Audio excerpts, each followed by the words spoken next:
what's up, y'all? It's Melissa Sharee with Creative and Projects. I love that I have the opportunity to speak to another one of the 10 women who have been instrumental and influential. Ooh, look, I threw that in.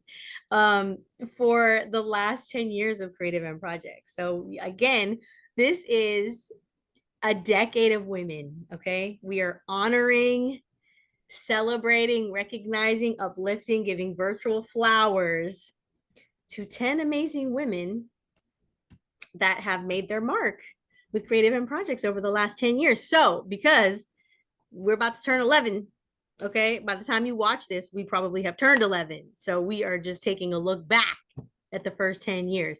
Now, so who I have with me, look at you, so lovely, is Arlando MBA, okay? And her last name is unique, just like she is. Truly one of a kind. Now, let me tell you about Orlando. She is an artist, okay? And we're not going to try to peg her to just like one little creative thing because she embodies so much as an artist. She has so much talent and so much skill. And I know this because I've been able to work with her closely. It has been a privilege to be one of her mentors. And okay, so Orlando, I'm going to tell you why you were selected as one of the 10 women. Okay. Okay. So, And I was like, oh, I was like, why? I was like, oh, okay. What happened? What so, happened? I don't script anything, but I was thinking about this earlier. I was like, I really want to, can I say that she's like CMP's favorite artist? But I can't say that because we love all of our artists, okay? But you do have a special place in the CMP heart and in my heart. But that's not the reason why you were selected. I mean, it is part of the reason.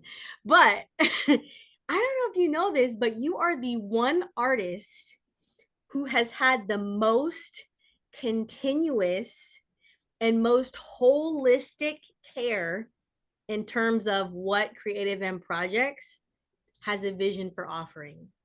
So it's like you've been an emerging artist, you've had a mentor, you've taken part in experiences. There have been so many things that you have been part of, and you have been the artist that has stayed active and engaged the longest since we launched programs. And we didn't even launch programs until like actually we didn't really launch programs until 2020. Oh, wow. I did So not. even yeah, so even though you're right over there. So even though we've been around, for 10 years in terms of like since inception, we've only launched programs 5 years ago. So that's why you were chosen. Oh, wow.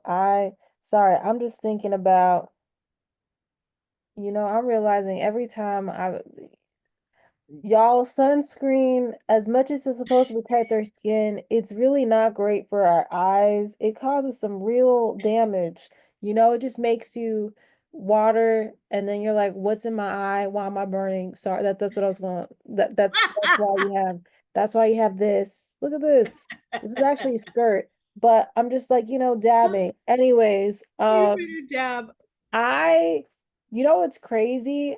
I I have not seen myself as the most consistent person. So for me, this is really surprising because I'm thinking like, oh, really? Um, I actually really didn't know that actually. So um I'm really surprised. But like I forget, like I didn't realize like, oh my God, four it's been 4 years. Mhm. Um, and like a lot of it has gone by really fast.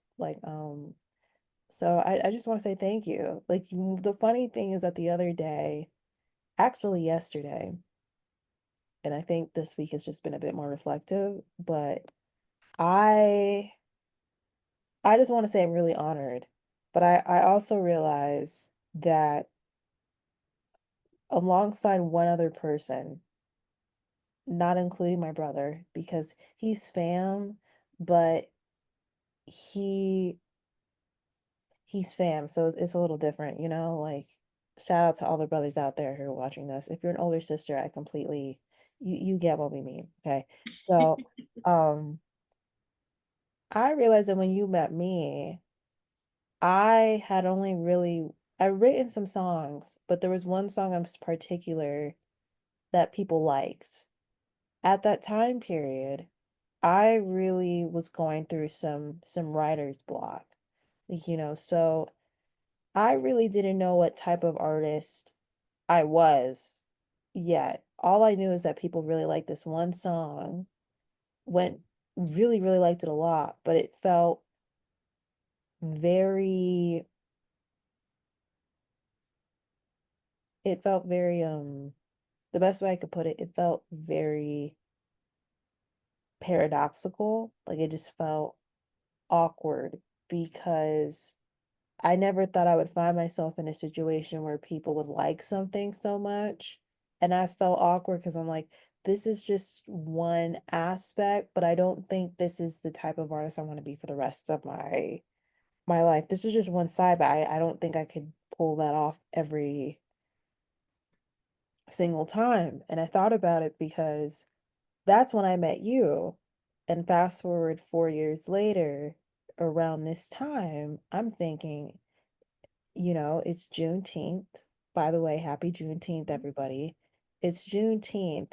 And I'm thinking to myself, besides you, the only other person that has seen me, that I still talk with, that has seen me go through this journey is actually the producer that I work with now. She's the one who's also seen that, and we're like actually the same age, and I just was like, man, you guys saw me with one song, and now I have a project, you know?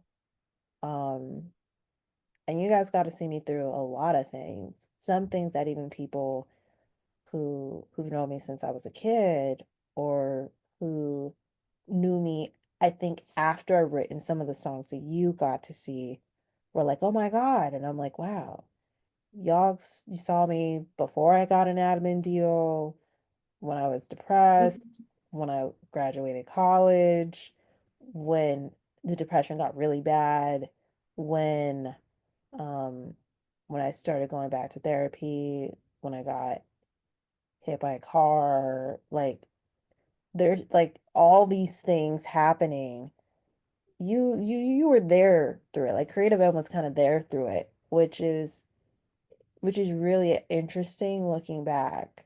Like the amount of what has grown from the first time you met me to now. Um, but it's weird. Like I would never think I was really consistent because a lot of times I kind of think of I just think like maybe I've just been persistent and just didn't really give up. But I always think like, wow, I'm not really on social media and I'm not really on this. But I was going to places to like show. I was showing you. I was showing other people. I was doing stuff where I'm like, I don't know what the heck I'm doing, but I'm gonna do it anyway. I just wasn't online sharing that stuff. And so, um, yeah, that's what I noticed that's what I thought actually yesterday, like night, like wow, like creative is like actually seeing me evolve. And Mm-hmm. so, which is weird because throughout the time period I just didn't really think I was. So, Mm-hmm. Mm-hmm. That's the exact word that I was gonna use. I was like, you literally have evolved and you're evolving. Like it's not even a done thing. You know what I mean? But last year you were selected as the emerging artist for 2024. And I mean, you literally, like we have seen you continue to emerge. So like even though you just said like, you don't really view yourself or see yourself as very like quote unquote consistent, the thing about your consistency in terms of what I'm talking about is how you have consistently showed up to like do the work and to not give in and to not be overcome by the different things that have like been happening in your life. Like all of those things that you mentioned, you've had a lot happen in a short period of time. I mean, it's just been like nonstop things that I have seen you have to face and work through, and we've done what we can in terms of like being able to help from what we offer in terms of, but yeah, so in that sense, you have been consistent. And while your creative stuff, you may not have been like, posting or showing like all of this stuff. It's interesting that you say that because they're as an artist, there are always like multiple things happening. There's like layers to everything. So you may have somebody that's like constantly posting some content, but they actually may not really be showing up for themselves to do the work that's necessary to get to like that next level or that next place that they need to be to move forward as an artist. Does that make sense? You know, that does make sense. It was weird because, I actually this week I went to therapy, and the therapist was like, she asked me, it was a different therapist because the one I normally see, she's on vacation, and she was like, she asked me, how many years have you been doing therapy? And I was like, well, with this person, it's been two, 2 years, but I've been going really consistently for longer than that. I mean, it's just that these last 2 to 3 years, therapy has been super helpful. And I think compared to the other years, I'm in a space now where I can actually be more honest and be more present. Whereas in other years, there was a lot going on in those years that I wasn't really, I was showing up, like I was there, but I wasn't really saying the things that I have said in these last 2 to 3 years. But like when she actually told me that, I realized like, oh, like you're disciplined. I was like, you're consistent. I'm like, really? Because I don't feel that way. And I think that's because I tend to have a very high metric of what that looks like or what the level I really would like to be operating on. Mm-hmm. And sometimes it's hard for me to be satisfied that like with where I'm at is not bad. It's just right now, this is just the level I'm at. Like it's not gonna be like this forever, you know? Yeah. But yeah, like it's really interesting you say that because she said something similar and I was like, oh wow, like I don't really I've had a hard, I hadn't really equated it that way. Um, Mm-hmm. but yeah, I think with a lot of things going on that were going on at the time, I think when you're saying about like showing up and posting consistently on social media, um, I realized that I think for me one of the hardest things was how to show up for myself consistently without trying to perform for other people, no matter how Mm-hmm. uncomfortable it is for me or for them. Um, and social media is interesting because we crave authenticity and people to entertain us on social media. And I'm like, how do I do that in a way where I don't feel that I'm having to like put something on, you know? Mm-hmm. Mm-hmm. Um, but I mean, the hardest work has been to look at myself and not make myself feel ashamed of everything or where I'm at in my life compared to what I thought I would be now, knowing how old I am now. And I'm like, oh, like, I think that's been the hard part is I think not identifying it in the same way or using it as the thing that I used to keep myself feeling ashamed or stuck or Mm-hmm. feeling like I'm behind. Uh, Mm-hmm. that's actually been the hardest thing is to accept and not judge and reclaim. Um, I will definitely say that being an emerging artist, in 2024, I didn't realize that would be like the kickoff for this project, like just in general. Like I really didn't know at the time, but it has been, yeah, that's the thing.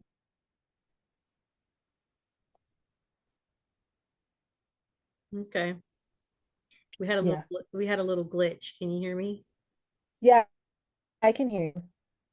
Okay. It says my internet connection is unstable, so that's Well, so I I know. can hear you, but your face is frozen. Oh, you're back now. Okay. Um, yeah, I'm so proud of you and the work that you've done.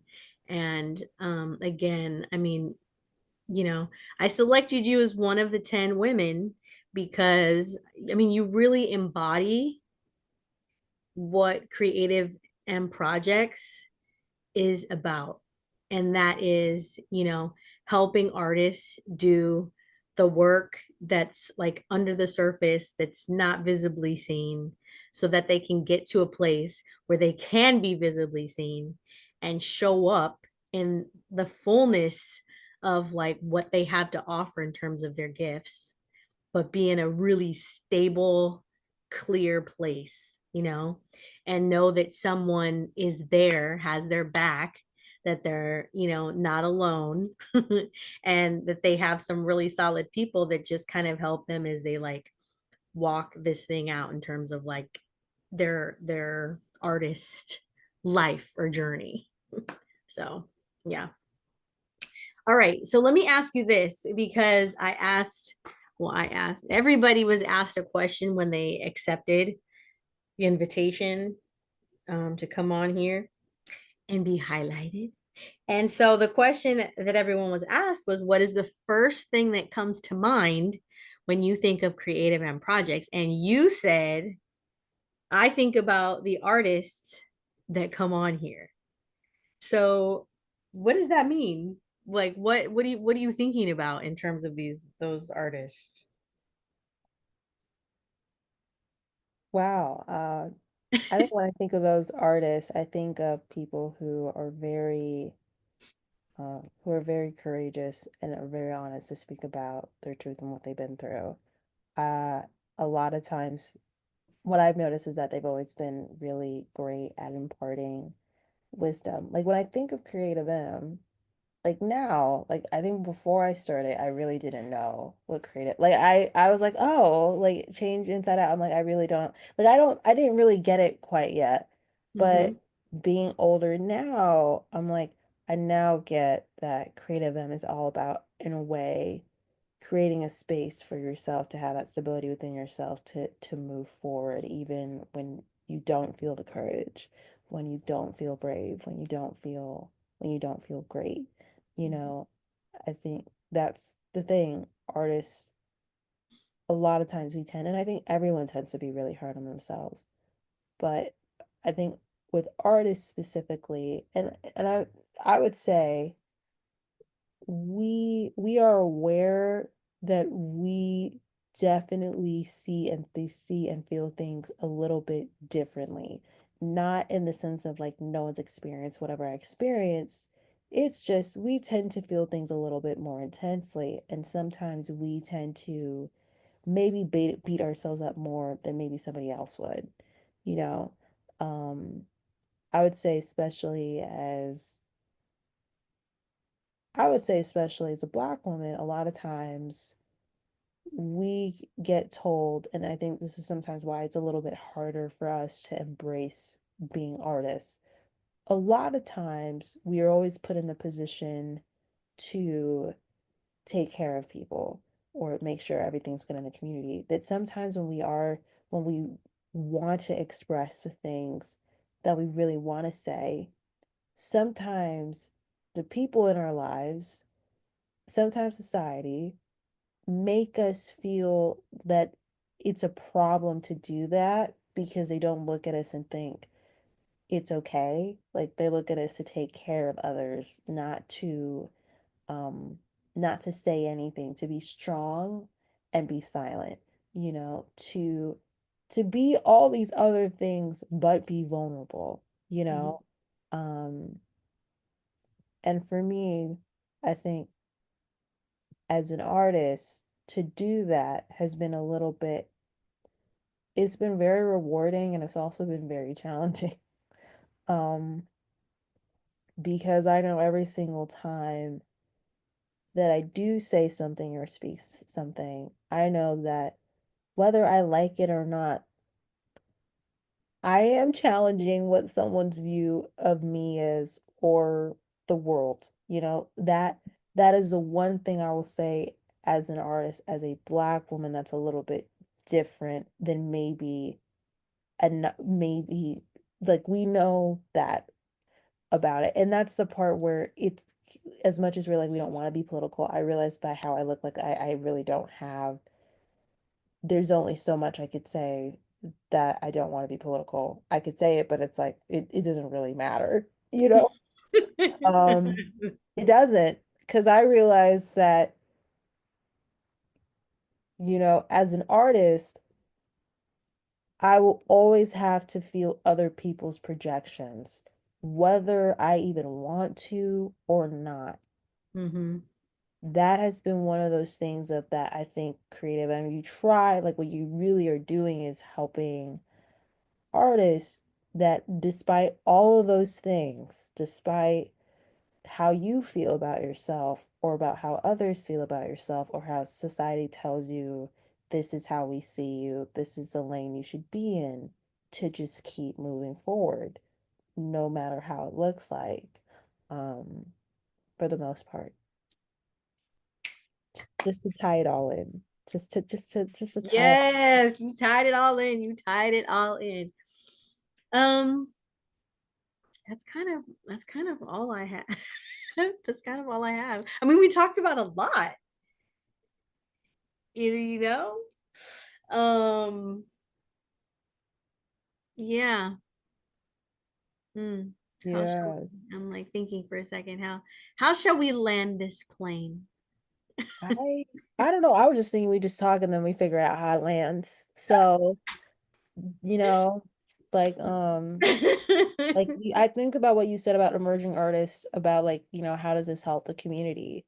You know, because you asked. And I think like at the time period when I think about it, um, because I remember I did the Kickstarter, that was a whole lesson in itself about how I think even how when you're emotionally feeling stuff to show up. Sometimes I realize when I'm emotionally feeling a lot of things, I tend to not want to show up.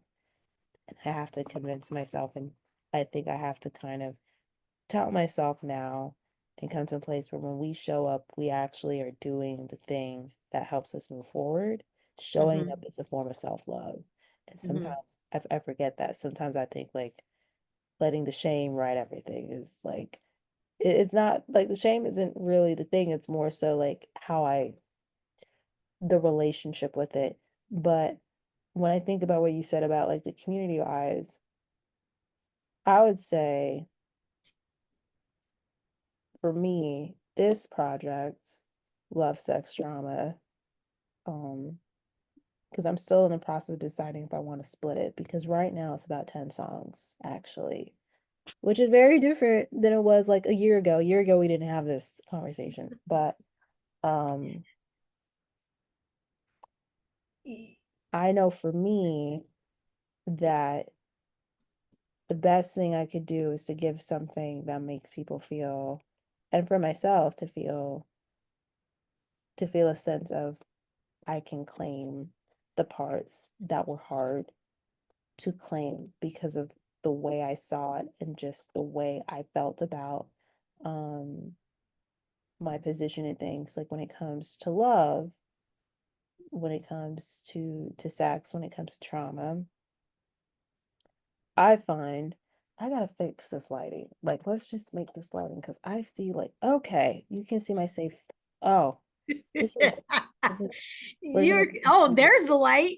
There's a light going up right there. Sorry, you gotta see me now here. This is the light. You were You're seeing half cracking of me up. this. Wait, I have to interject really quick, okay? Just so that people can make sure they connect the dots. Okay. So, right now, what Orlando was talking about when she was selected to be the emerging artist for 2024 last year. First of all, that's another first, okay? Because you were the first artist to be part of the whole application and selection process. Because prior to you, we recruited, you know, artists and they were interns. So you were like the first of a new phase and a new way of doing things. So what Orlando's talking about is she worked on a creative project, okay?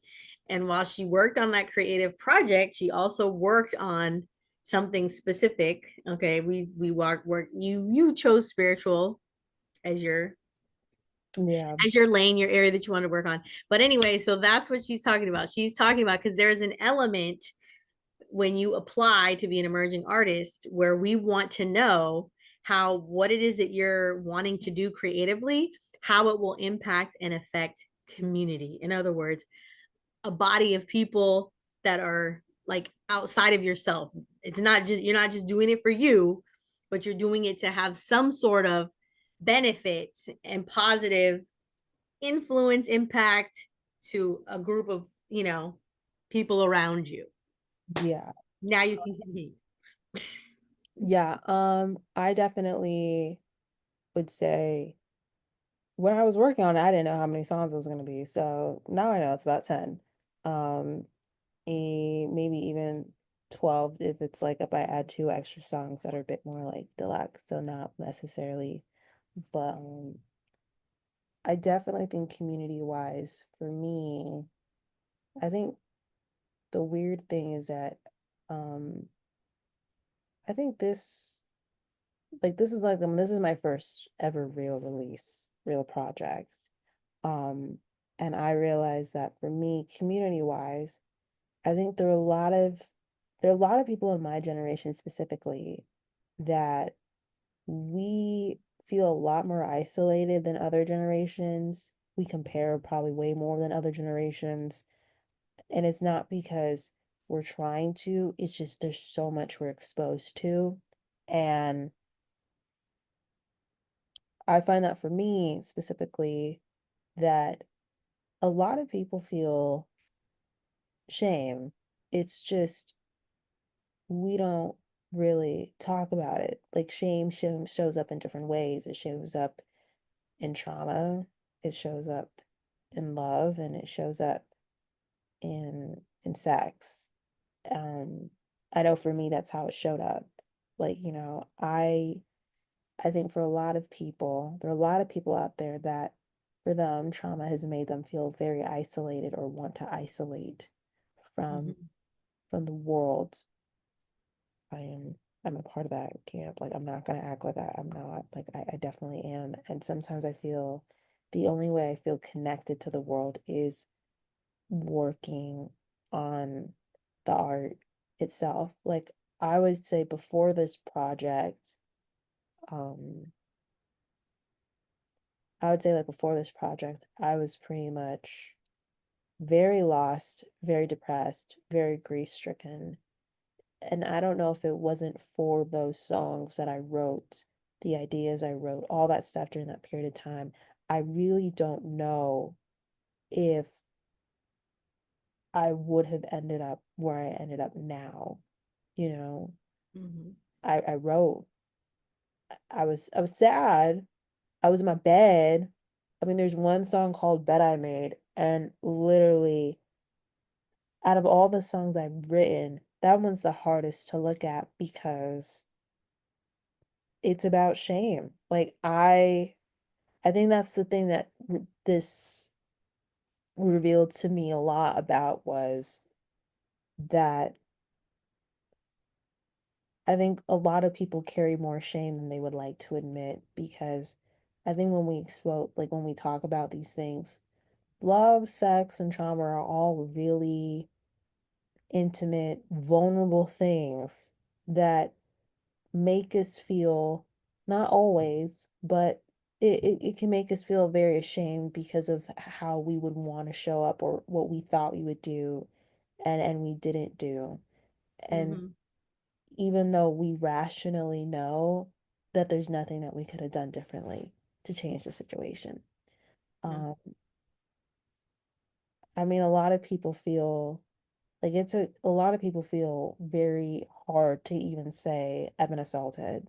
You know, we see the thing with Cassie and Diddy, and a lot of times people want to always look at the victim and say, why didn't you do anything? And it's like, well, what do you mean? Why didn't I do anything? Why didn't you say anything? I feel ashamed and I don't think you'll believe me. And when you do that, you show me that you don't believe me. Um, you know, Mm-hmm. people will do things really, no one goes into a situation thinking that they're going to be a victim. No one ever does. I think that's one of the things that I find really interesting is that no one ever thinks they're going to go into a situation thinking that they're going to ever be victimized or be a survivor. We, most of the time, we think we, like, I know I do, but I tend to usually think the best in the situation. Mm-hmm. And so so when you do go into these situations, especially when love or sex or trauma are involved, you tend to blame, like we blame ourselves because we're like, we should have known better. We should have, and it's like, you don't have the hindsight. You wouldn't have known. What do you mean you would have known? You Mm-hmm. know? And sometimes we want to believe that if someone does something to someone else, that it won't happen to us. Um, it's bias, you know. I think all these songs like Damaged Goods, I honestly think that sometimes when we go through these things, we just feel like damaged. Like we feel damaged. I know um All I Want Is You is sometimes, we're like when we were really infatuated, we just all we want is that person. Like we Mm-hmm. can't think straight. We're like, I can't think straight. Where the heck did my head go? Like out of my head is about, you know, I I know this person or this thing isn't great for me, but I can't get them out of my head and I can't stop thinking about them or it because it feels great in the moment, but I feel terrible and I don't know how to stop. Mm-hmm. Yeah, drunk off love. Love is intoxicating. It sometimes makes us feel drunk. Um, what else? Do you love me or not is like sometimes you feel like I'm giving this person everything and I don't feel like I'm getting that in return because of how they're Mm-hmm. acting. Do you love me or not? Like run out of love is like I am saying I run out of love because at this point I'm like I'm grieving the fact that it's totally not how I thought it would end up whatsoever. Um, Body Snatcher, you know, that one is about hindsight. Yeah. Wait, what? Hindsight. It's like, oh, all right, okay. It's about hindsight. Like, you're like, oh, you think this person's great. It's about domestic assault, violence, like all that stuff, or how things sound good or look good or pretty, but it's not. And then, I mean, I could talk about the other songs, but it's just, I would say that it's just been an exploration of how I actually see see situations when it comes to love through my lens. And for me, I think in a lot of ways it's actually been really great, but really confronting, especially when I'm really in a moment. And then, but it's been really cathartic and healing at the same time. I think, Yeah. you know, but that's how I see it. It's just I wrote it for myself to just see and kind of get through what I was having a hard time saying in words. So I'm just gonna. And it was therapeutic for you. And Mhm. in that sense, I feel like, as we move through and work through things, it puts us in better position to be a help to someone else who might be going through some of the same things, you know. Therapy for us becomes therapy for somebody else. So, yeah. So, congratulations to you on all of the work that you are doing. I look forward to continuing to watch your evolution because, like I said, it's not done. You're still going, and there's more to come. So, yes, here's to you being one of the 10 of a decade of amazing, phenomenal, inspirational, instrumental, influential. Look at that, they're all eyes women. So, all right, Orlando, the next time I see you, better be in person. We're overdue for our meetup.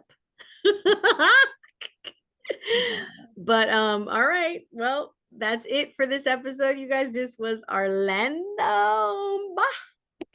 So be on the lookout for her stuff. All right, you guys. Till the next time. Until the next time.